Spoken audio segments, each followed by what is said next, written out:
In my last video, I had set up and built a continuous flow through worm bin, and I had to swap it out because the plywood ended up having so much weight on it that it bowed out the sides and it was coming apart.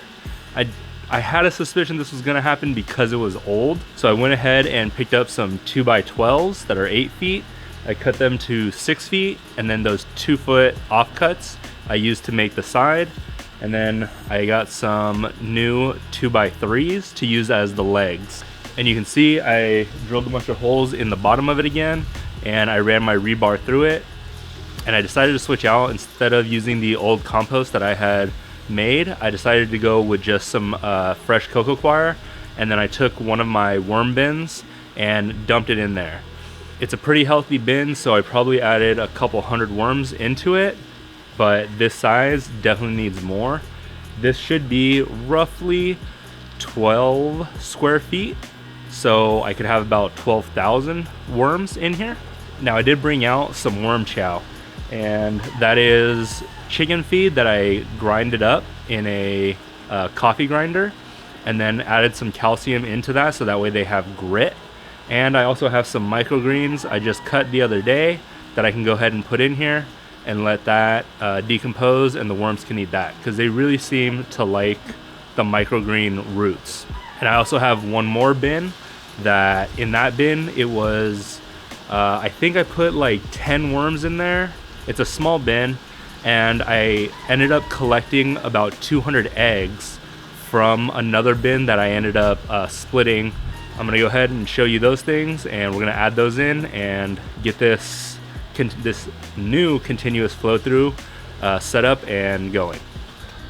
All right, so I already filled this, and even though this is a 2x12 having to come up in order for the rebar to be right underneath it, I have about 10 inches above the rebar that the worms can breed in and have food to eat.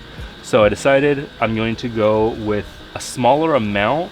We're just starting out with maybe 4 inches, and then each week adding an inch or two of either some manure or some other compost, and just slowly going instead of filling this entire thing up and then putting the worms in.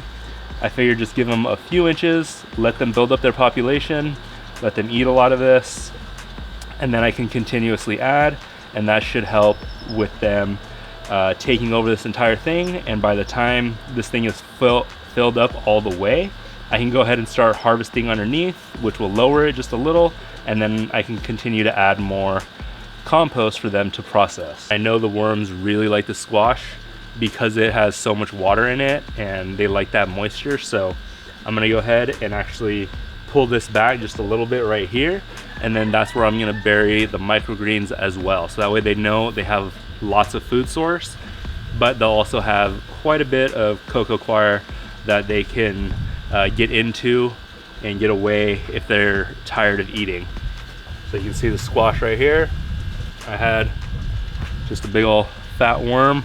So just in between these two that I have, I'm gonna go ahead and bury my microgreens. I'm just gonna put this in upside down. That way it dies off. And here is the worm bin that I had going that has, so this was peat moss with a cocoon grow out. So this had 200 cocoons in it, and there are some healthy worms in here. But as you can see, some of those eggs already hatched, and now I have little baby worms in here. So that's really exciting. That means I can go ahead, put this in here, and they'll continue to grow, and I will just continue to feed them, and this will hopefully get the population going, because in about 6 weeks from when this hatched, this worm will be ready to reproduce and start laying an egg every week or so.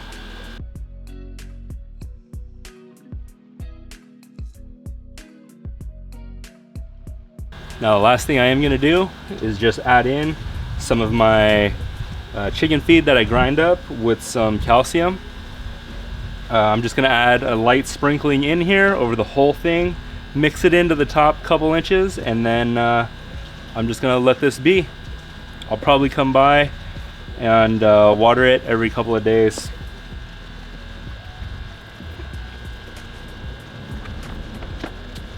I've now put in more worms, put in some cocoons. I gave it a little bit of a feed. Because it's been hot lately, I'm gonna go ahead and probably have to water this every other day. It's been in the upper 90s, and it's expected to be like that for the rest of the week. All right, so now all I have to do is just go ahead and keep this thing nice and moist. That way the worms stay happy and they hatch out soon. And from there, about every week or so, I will be adding about 1 inch to maybe 2 inches of compost to this to feed the worms and help that population grow.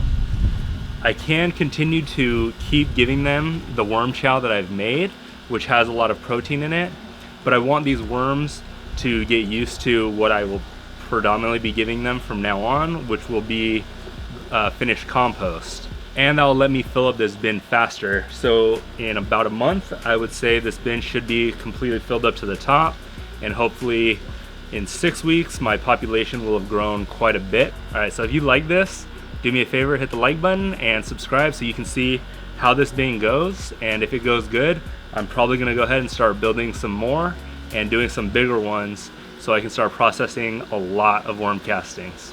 All right, so go out in the garden, go get dirty, and I'll see you on the next one. Bye.